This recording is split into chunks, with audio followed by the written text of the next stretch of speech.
Hello दोस्तों, नमस्कार। जय हिंद, जय भारत, वंदे मातरम। NCB education hub YouTube channel में आप सभी मित्रों का हार्दिक अभिनंदन है। दोस्तों, इस नए साल के अवसर पर मैं आप सभी के लिए ईश्वर से प्रार्थना करता हूं कि वो आपके जीवन में ढेर सारी खुशियां लेकर आए, आपकी सभी मनोकामनाएं पूर्ण करें और आपके जितने भी सपने हैं वो जल्दी से जल्दी पूरे हो जाए। दोस्तों, न्यू ईयर के इस उपलक्ष्य पर आज की वीडियो क्लास दोस्तों अपने राष्ट्रीय गौरव से संबंधित है। आज दोस्तों मैं आपको भारत के राष्ट्रीय गान जन गण मन से संबंधित महत्वपूर्ण बातें बताऊंगा। आइए दोस्तों, जीके की यह क्लास प्रारंभ करते हैं। आज का अपना वैसे अध्ययन का जो महत्वपूर्ण बिंदु है वह है दोस्तों राष्ट्रीय गान। राष्ट्रीय गान दोस्तों यह जो नेशनल सॉन्ग है, यही दोस्तों आज की अपनी वीडियो क्लास का मुख्य बिंदु है, अध्ययन का महत्वपूर्ण टॉपिक है। हमारे देश का जो नेशनल सॉन्ग है दोस्तों उसका नाम है जन गण मन। जन गण मन यह दोस्तों हमारे देश का राष्ट्रीय गान है या नेशनल सॉन्ग है। ठीक है दोस्तों, अब जनगण के बारे में दोस्तों क्या क्या सवाल पूछे जाते हैं। जनगण मन सुनते ही दोस्तों हर भारतीय की रूह है, मतलब देश के लिए राष्ट्रवाद की भावना से ओतप्रोत होकर जागृत हो जाती है। जहां कहीं भी दोस्तों हमें जैसे ही जनगण मन की धुन सुनाई देती है या हम जैसे ही किसी स्कूल के नजदीक क्षेत्र से गुजरते हैं और यदि वहां स्कूल में या उस शिक्षण संस्थान में जनगण मन गाया जाता है तो हम एकदम दोस्तों बिल्कुल सीधी पोजीशन में खड़े हो जाते हैं और राष्ट्र प्रेम और राष्ट्रीय सम्मान की भावना को व्यक्त करते हैं। तो देखिए दोस्तों, इस राष्ट्रीय गान की क्या क्या महत्वपूर्ण बातें हैं। यहां से कंपटीशन एग्जाम के अंदर कौन कौन से प्रकार के सवाल पूछे जाते हैं, या एक भारतीय होने के नाते हमें राष्ट्रीय गान से संबंधित कौन कौन सी महत्वपूर्ण बातें जानना जरूरी है। आइए दोस्तों, इसके बारे में जो सबसे पहला महत्वपूर्ण सवाल है वह यह है दोस्तों कि राष्ट्रीय गान के रचयिता कौन थे भाई। भारत के इस राष्ट्रीय गान जनगण मन के रचयिता कौन थे, इसके रचनाकार कौन थे। दोस्तों इनके रचयिता के महान पुरुष का नाम था रविंद्रनाथ टैगोर। रविंद्रनाथ टैगोर, इनको कौन नहीं जानता भाई, रविंद्रनाथ टैगोर। ऐसे मान लीजिए दोस्तों भारत के एक महान पुरुष थे, महान संत थे, दार्शनिक थे रविंद्रनाथ टैगोर। रविंद्रनाथ टैगोर फर्स्ट भारतीय थे भाई जिन्हें नोबेल पुरस्कार दिया गया। नोबेल पुरस्कार से सम्मानित प्रथम भारतीय कौन थे भाई, रविंद्रनाथ टैगोर। और इन्हें दोस्तों ये नोबेल पुरस्कार दिया गया था सन 1913 ईस्वी में। किस वर्ष दिया गया था भाई, सन 1913 ईस्वी में। किसके लिए नोबेल पुरस्कार मिला था इन्हें, इनके बारे में दोस्तों ये दो बातें आप ध्यान रखना। पहली बात, इन्हें दोस्तों नोबेल पुरस्कार दिया गया था साहित्य के क्षेत्र में। किस क्षेत्र में दिया गया था भाई, साहित्य के क्षेत्र में रविंद्रनाथ टैगोर को 1913 ईस्वी में नोबेल पुरस्कार दिया गया और भारत में नोबेल पुरस्कार प्राप्त करने वाले ये प्रथम व्यक्ति थे भाई। ठीक है, दूसरी बात, इस रविंद्रनाथ टैगोर को यह नोबेल पुरस्कार साहित्य के क्षेत्र में कौन सी रचना के लिए दिया गया। जिस रचना के लिए दिया गया था उसका नाम है दोस्तों गीतांजलि। क्या नाम है भाई उस ग्रंथ का या उस रचना का, क्या नाम है जिसके लिए इन्हें नोबेल पुरस्कार दिया गया, गीतांजलि। तो ध्यान रखना दोस्तों, यह भी ध्यान रखना प्रतिवर्ष नोबेल पुरस्कार 10 दिसंबर को दिए जाते हैं। ठीक है, और नोबेल पुरस्कार प्रतिवर्ष 6 क्षेत्रों में दिए जाते हैं। उन व्यक्तियों को नोबेल पुरस्कार वितरित किए जाते हैं जो मानवता के लिए विशेष खोज करते हैं या विशेष योगदान देने में अपनी भूमिका निभाते हैं। ठीक है दोस्तों, यहां तक कंसेप्ट क्लियर है। ठीक है, नेक्स्ट जानकारी देखें अपने रविंद्रनाथ टैगोर के बारे में। या राष्ट्रीय गान जन गण मन के बारे में। ठीक है दोस्तों, तो राष्ट्रीय गान के रचयिता थे रविंद्रनाथ टैगोर। ठीक है, ये जो राष्ट्रीय गान है इसको रविंद्रनाथ टैगोर जी ने ग्रहण कहां से किया था भाई? इन्होंने जब रचना की तो इसे कहां से ग्रहण किया गया? दोस्तों इनका एक उपन्यास था, उसका नाम था भारत भाग्य विधाता। भारत भाग्य विधाता या तत्वबोधिनी, इस नामों का ध्यान रखना दोस्तों। इन्होंने यहां से ग्रहण किया था भाई इस जन गण मन को। रविंद्रनाथ टैगोर ने भारत के राष्ट्रीय गान जन गण मन जो बांग्ला भाषा में लिखा गया था उसे भारत भाग्य विधाता शीर्षक से तत्वबोधिनी उपन्यास से ग्रहण किया गया भाई। यहां तक याद रह जाएगा? ठीक है।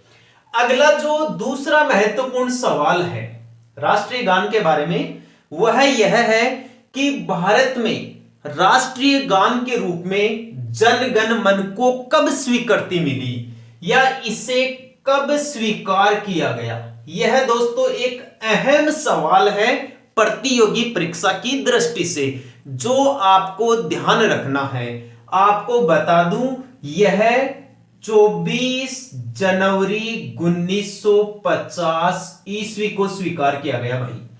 24 जनवरी 1950 ईस्वी को भारत के राष्ट्रीय गान के रूप में जन गण मन नामक गीत को स्वीकार किया गया, जो रविंद्रनाथ टैगोर के द्वारा लिखा गया था। और रविंद्रनाथ टैगोर ने इस गीत को भारत भाग्य विधाता शीर्षक या तत्वबोधिनी उपन्यास से ग्रहण किया। रविंद्रनाथ टैगोर प्रथम भारतीय व्यक्ति थे जिन्हें 1913 में साहित्य के क्षेत्र में गीतांजलि रचना के लिए नोबेल पुरस्कार दिया गया। आगे की जानकारी देखिए। राष्ट्रीय गान के बारे में दोस्तों तीसरा महत्वपूर्ण सवाल कि इस राष्ट्रीय गान जन गण मन को फर्स्ट टाइम या पहली बार कब गाया गया भाई? यह भी गजब का सवाल है दोस्तों कि इसे पहली बार कब गाया गया। आपको बता दूं दोस्तों, दिसंबर 1911 ईस्वी। यह ऐतिहासिक तारीख आप याद रखें, दिसंबर 1911 ईस्वी। और स्थान कलकत्ता। स्थान कलकत्ता जो वर्तमान समय में वेस्ट बंगाल की राजधानी है या भारत के पश्चिम बंगाल राज्य की राजधानी है। यहां पहली बार इस राष्ट्रीय गान जन गण मन को भारत में गाया गया। सवाल फिर से बता देता हूं दोस्तों, एग्जामिनर ये सवाल एग्जाम के अंदर पूछता ही है कि भारत में पहली बार जन गण मन कब गाया गया या भारत में राष्ट्रीय गान का पहली बार गायन कब किया गया था? दिसंबर 1911 ईस्वी में। और कहां किया गया था? कलकत्ता जो तत्कालीन बंगाल की राजधानी थी, तब गाया गया था दोस्तों इसे। ठीक है, यहां था क्या क्या विशेष रूप से आयोजन था? यहां दोस्तों कांग्रेस पार्टी का वार्षिक अधिवेशन चल रहा था भाई। कांग्रेस पार्टी का वार्षिक अधिवेशन चल रहा था। प्रतिवर्ष 28 दिसंबर को कांग्रेस का वार्षिक अधिवेशन होता है। तो दिसंबर 1911 ईस्वी में कलकत्ता में पहली बार राष्ट्रीय गान गाया गया। सवाल यह भी पूछा जाता है कि फर्स्ट टाइम किसके द्वारा गाया गया था? यह राष्ट्रीय गान लिखा गया तो रविंद्रनाथ टैगोर जी के द्वारा था, लेकिन इसे पहली बार गाया किसने था? इसे जिस व्यक्ति ने गाया वो एक महिला थी और उनका नाम था सरला देवी चौधरानी। सरला देवी चौधरानी दोस्तों ये एक महिला थी जिनके बारे में ऐसा बताया जाता है कि ये रविंद्रनाथ टैगोर की भतीजी थी। स्पष्ट रूप से हम कह सकते हैं कि रविंद्रनाथ टैगोर की भतीजी सरला देवी चौधरानी के द्वारा पहली बार राष्ट्रीय गान जन गण मन का गायन किया गया। यहां तक कंसेप्ट क्लियर है। और पहली बार इसे दिसंबर 1911 ईस्वी में गाया गया था। कांग्रेस के वार्षिक अधिवेशन कलकत्ता में इसे गाया गया था। आगे की जानकारी देखिए। जो चौथा महत्वपूर्ण सवाल है राष्ट्रीय गान जन गण मन से संबंधित वह यह है कि इसे गाने में कितना समय लगता है भाई? इसे गाने में कितना समय लगता है। यहां दोस्तों आप दो बातें ध्यान रखोगे। पहली बात, इसको गाने में अधिकतम समय कितना लगता है। तो अधिकतम समय तो लगता है दोस्तों 52 सेकंड। अधिकतम समय तो कितना लगता है भाई, 52 सेकंड। और दूसरा सवाल, न्यूनतम समय कितना लगता है, कम से कम समय कितना लगता है दोस्तों, 20 सेकंड का समय लगता है। मैं बता देता हूं आपको कि अधिकतम समय और न्यूनतम समय में ये इतना अंतराल क्यों है। अधिकतम समय के रूप में 52 सेकंड क्यों लगता है इस राष्ट्रीय गान को गाने में, और न्यूनतम समय के तौर पर केवल 20 सेकंड ही क्यों लगते हैं। इसलिए लगते हैं दोस्तों क्योंकि अपना ये जो राष्ट्रीय गान है ना, जनगण मन, इसके अंदर 5 तो है पद। 5 तो क्या है भाई, पद। और इसके अंदर 13 है पंक्तियां। अपने इस राष्ट्रीय गान में 5 तो है पद और 13 है पंक्तियां। यदि हमें राष्ट्रीय गान के रूप में यदि ये पांचों पद और 13 पंक्तियां गानी है टोटल रूप में, तब तो अपने को पूरा पूरा समय लगेगा दोस्तों 52 सेकंड। 52 सेकंड से ज्यादा समय नहीं लगता है। और यदि हमें राष्ट्रीय गान का शॉर्ट रूप में गायन करना है तो हमें राष्ट्रीय गान की जो सबसे ऊपर की पंक्ति है और जो सबसे अंतिम पंक्ति है उसका ही गायन करते हैं। और केवल ये दो पंक्तियों का गायन करने में हमें कम से कम दोस्तों 20 सेकंड का समय चाहिए और इससे ज्यादा समय नहीं लगता यहां पर। तो इस प्रकार राष्ट्रीय गान के गायन में अधिकतम समय तो 52 सेकंड लगता है और न्यूनतम समय 20 सेकंड लगता है। दोनों के मामले में दोस्तों दोनों ही सवाल पूछे जाते हैं। वैसे कंपटीशन एग्जाम में अब तक 52 सेकंड के बारे में भी सवाल पूछा जा चुका है और 20 सेकंड के बारे में भी सवाल पूछा गया है। लेकिन जो सबसे खतरनाक सवाल है ना, वो दोस्तों यह है। ज्यादातर बच्चे यहां कंफ्यूज हो जाते हैं। कई बच्चों को तो दोस्तों इस जानकारी के बारे में पता ही नहीं होता है और ऑप्शन में देखते ही वो 52 सेकंड के ऑप्शन पे टिक कर देते हैं और उनका आंसर गलत हो जाता है। जबकि एग्जामिनर क्वेश्चन के अंदर स्पष्ट रूप से सवाल पूछता है कि राष्ट्रीय गान जन गण मन को गाने में कम से कम कितना समय लगता है, 20 सेकंड का समय लगता है। क्लियर है अब, ठीक है। नेक्स्ट सवाल देखें। एक ये जरूर ध्यान रखना कि भारत के राष्ट्रीय गान जन गण मन में 5 तो है पद और 13 है पंक्तियां। यहां से सवाल पूछा जा सकता है, ठीक है। आगे की जानकारी देखिए। पांचवी जो सबसे इंपॉर्टेंट बात है वह यह है दोस्तों भारत के राष्ट्रीय गान जन गण मन के बारे में कि ये जो राष्ट्रीय गान है इसका इंग्लिश में अनुवाद कब किया गया भाई, अंग्रेजी भाषा में इसका अनुवाद कब किया गया। इसमें भी आपको दो बातें ध्यान रखनी है। एक तो 1919 ईस्वी की सन याद रखनी है कि राष्ट्रीय गान जन गण मन का अंग्रेजी भाषा में अनुवाद 1919 ईस्वी में किया गया, ठीक है। जो दूसरी बात है वो आपको यह ध्यान रखनी है कि अंग्रेजी भाषा में किस नाम से इसका अनुवाद किया गया। इसे अंग्रेजी में केवल जनगण मन नहीं लिखा हुआ है, अंग्रेजी भाषा में इस सॉन्ग का नाम लिखा गया है morning song of India. Morning song of India, इस नाम से दोस्तों भारत के राष्ट्रीय गान का अंग्रेजी भाषा में अनुवाद किया गया है सन 1919 ईस्वी में, ठीक है। अगला सवाल, जो छठवां महत्वपूर्ण सवाल है वो दोस्तों इस प्रकार है, यहां बता देता हूं मैं आपको। छठवां सवाल ये पूछा जाता है, इनके बारे में नाम ध्यान रखना दोस्तों आप, राम सिंह ठाकुर। राम सिंह ठाकुर, कैप्टन राम सिंह ठाकुर जो आईएनए के सिपाही थे भाई। इनका भी भारत के राष्ट्रीय गान जनगण के मामले में महत्वपूर्ण योगदान रहा है, इसलिए आप इनका नाम जरूर ध्यान रखें, परीक्षा की दृष्टि से बहुत ही महत्वपूर्ण है। इनका किस प्रकार से योगदान रहा भाई अपने इस राष्ट्रीय गान में, ऐसा बताया जाता है कि भारत के इस नेशनल सॉन्ग जन गण मन की जो संगीतमय धुन बनाई गई ना दोस्तों, जन गण मन की जो संगीतमय धुन, इसे म्यूजिक के रूप में तैयार करने वाले जो व्यक्ति थे उनका नाम था राम सिंह ठाकुर। तो सवाल पूछा जाएगा कि भारत के राष्ट्रीय गान जन गण मन की संगीतमय धुन किसने तैयार की थी?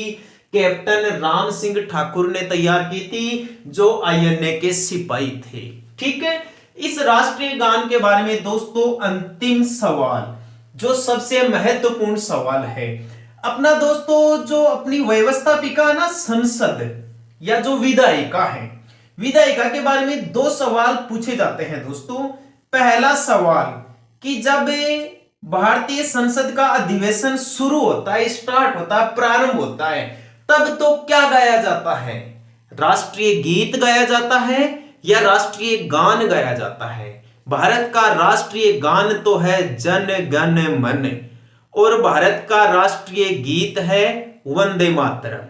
दोनों में फर्क है, आप इतना तो जानते ही जानते हैं। तो बता दूं आपको कि भारत में संसद के अधिवेशन की शुरुआत तो होती है राष्ट्रीय गान से, यानी जन गण मन से, और भारत की संसद के अधिवेशन की जो समाप्ति है, अधिवेशन की समाप्ति होती है दोस्तों राष्ट्रीय गीत से, यानी वंदे मातरम से। क्या दोस्तों आपकी ये जानकारी ठीक तरीके से समझ में आई है? यदि दोस्तों आप इस जानकारी को इसी वीडियो क्लास में हमेशा हमेशा के लिए याद करना चाहते हैं तो एक बार मेरे साथ इसका स्पेशल रिवीजन जरूर देख ले। आइए दोस्तों, आज का अपना टॉपिक है भारत का राष्ट्रीय गान, और देश के राष्ट्रीय गान या नेशनल सॉन्ग का नाम है जन गण मन। इस जन गण मन के रचयिता थे रविंद्रनाथ टैगोर। रविंद्रनाथ टैगोर ने इसे भारत भाग्य विधाता शीर्षक से ग्रहण किया, जो तत्वबोधिनी उपन्यास का भाग माना जाता है। रविंद्रनाथ टैगोर के बारे में यह जानकारी जरूर ध्यान रखें कि ये प्रथम भारतीय थे जिन्हें 1913 ईस्वी में नोबेल पुरस्कार दिया गया।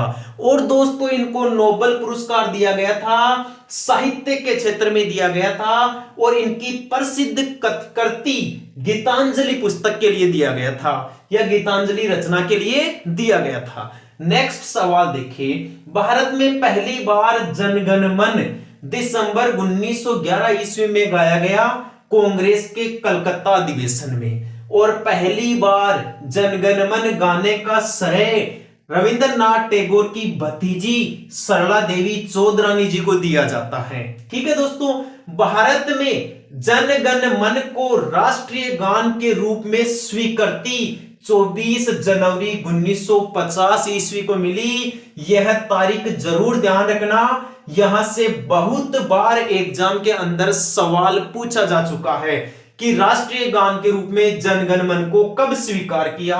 24 जनवरी 1950 ईस्वी को।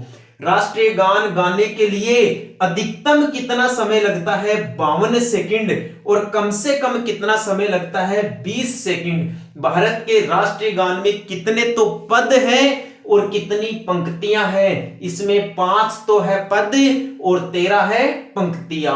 भारत के राष्ट्रीय गान जन गण मन का अंग्रेजी भाषा में अनुवाद कब किया गया? 1919 ईस्वी में किया गया। और किस नाम से इसका अंग्रेजी भाषा में अनुवाद किया गया?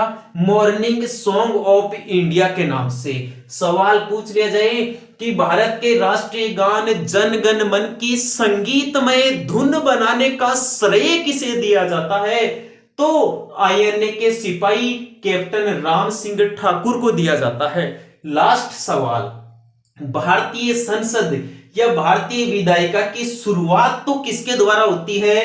राष्ट्रीय गान जन गण मन के द्वारा होती है। और इस संसद के अधिवेशन की समाप्ति किसके द्वारा होती है? राष्ट्रीय गीत वंदे मातरम के द्वारा होती है। इस प्रकार आज की वीडियो क्लास में राष्ट्रीय गान से संबंधित महत्वपूर्ण कंटेंट आपको बताए हैं। उम्मीद करता हूं दोस्तों वीडियो क्लास आपको पसंद आई होगी। आपको लगता है कि मैं और मेरा यह YouTube चैनल आपकी कंपटीशन एग्जाम के अंदर मदद कर सकता है। तो दोस्तों आज ही मेरे YouTube चैनल को लाइक, शेयर और सब्सक्राइब जरूर करें। ठीक है दोस्तों, आज के लिए इतना ही। कल फिर मिलेंगे इसी वक्त अपने इसी YouTube चैनल पर। तब के लिए धन्यवाद दोस्तों। जय हिंद, जय भारत, वंदे मातरम।